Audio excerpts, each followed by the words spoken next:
今回は MP48 のパート6です。小ネタを3つほど紹介します。まず1番目が、この車のギアシフトがフルオートマチックなのかどうか。2番目が、フォード HB エンジンを改造して使っていたのか。3番目が、なぜプジョーエンジンと契約したのか。この3つを紹介したいと思います。ギアボックスはどのようなものだったのか。これはパディ・ローさんが答えてくれてます。セミオートマチックだ。ただ、どう呼ぶべきかは、ドライバーの関与度合いによる。アップシフトを自動化するのは比較的簡単で、距離に応じてシフトさせられた。特定のエリアでは自動、他のエリアでは手動操作することもできた。要するに、いかようにもできたということですね。全部自動にすることもできるし、手動操作することもできると。だけど、フルオートマチックと言っていないのは、自動化するにしても、インプットが必要だからだと思います。どの条件でシフトアップさせるのか、シフトダウンさせるのかというデータの入力が必要になるので、フルオートマチックではないよということだと思います。オンボードカメラを見てると、ほとんどシフトレバーは触ってなくて、特定の場所のシフトダウンだけプログラムのボタンを押したりしてますよね。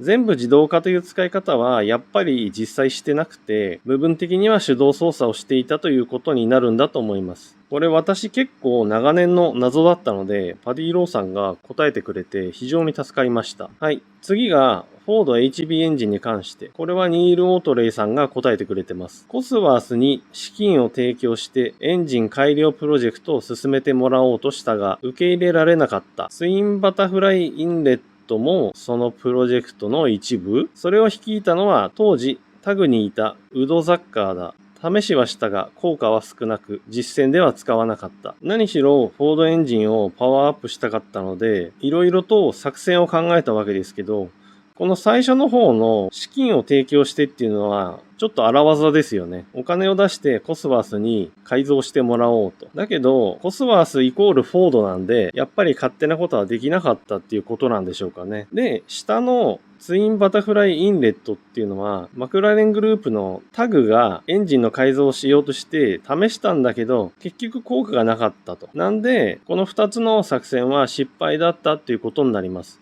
ですけども、何しろエンジンは改造しようとしてたんですね。で、もう一つエンジンに関して、これもパディ・ローさんが答えてくれてます。エンジンパワーはワークスフォードを上回っていた。ロンはエンジンを買い取っていたから好きなように使えたんだ。エンジンを酷使しても構わない。だからレブリミットもワークスチームより高かった。これも私結構驚きだったんですけども、マクラーレンはレブリミットも変えてエンジンを好きなように分回してたんですね。寿命はもう関係ないと。で、ベネトンの方はワークスなので、万が一エンジンブローなんかしたら困るわけですよね。だけどマクラーレンはワークスじゃないからどうでもいいと。もう目いっぱいエンジンを使ってたわけですね。あ、そうだったんだって。そんなことしてたんだってね。これも私には新しい発見でした。で、このギアシフトとエンジンに関しての話が、私が長年の謎で、あ、そうだったんだって知ることができたので、ぜひ紹介したいと思った2点です。3つ目のプジョーエンジンに関しては、時代背景を知らない人のために知ってほしくて入れました。なぜロン・デニスはプジョーエンジンを選択したのか。1、資金援助が含まれていた。2、やはり軽量な V10 が欲しかった。3、プジョーの栄光を信じすぎた。1番目の資金援助が重要だったのは多分そうなんだと思います。ホンダエンジンの時代は資金援助もしてもらってましたから、ロン・デニスとしてはエンジンをくれるだけじゃ嫌だったんだと思います。資金援助もしてくれと。で、2番目のやっぱりルノー V10 みたいな軽い V10 がうちも欲しいと考えたのかなと思います。これは推測です。で、3番目のプジョーの栄光を信じすぎたなんですけども、40代、50代の方はご存知だと思うんですけども、この時代のプジョーはモータースポーツの世界ではとても強い存在でした。プジョーは必ず勝利してきた。WRC85 年、86年ダブルタイトル。パリダカ87年から90年優勝。SWC92 年ダブルタイトル。ルマン92年、93年優勝。驚異的な強さを見ていれば、プジョーと組みたくなるのも無理はない。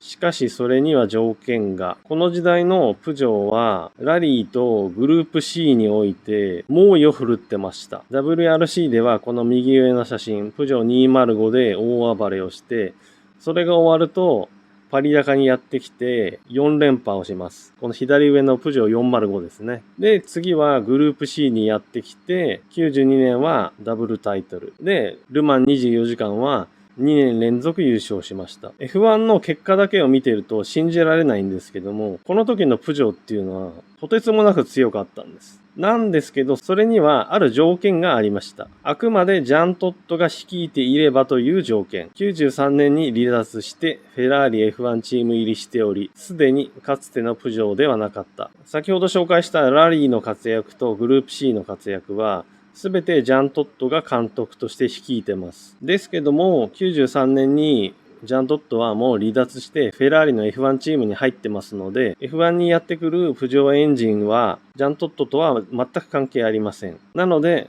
それまでのプジョーのモータースポーツでの活躍をそのまま F1 に期待してしまうと大きな間違いになります。当時 F1 もSWC もエンジンは 3.5 リッター NA の規定、同じく V10 エンジンで戦うプジョー、最初から勝てるエンジンのはずと期待してしまったロン・デニス。この当時のグループ C は F1 と同じ 3.5 リッターの NA エンジンの規定なので、SWC で戦ったエンジンの技術がかなり流用できるんですね。そのまま使えるわけではないですけども、F1 に来ても強いだろうという想像をしてしまいますよね。なので、おそらくロン・デニスもそれを期待してしまったのじゃないかなと思います。ですけど、先ほども言ったように、もうジャン・トットはいませんので、強いプジョーではありませんでした。F1 でのプジョーエンジンだけを見てると、とても弱い印象があるかもしれませんけども、その前までは違うカテゴリーで驚異的な強さを持っていたのがプジョーでした。なので、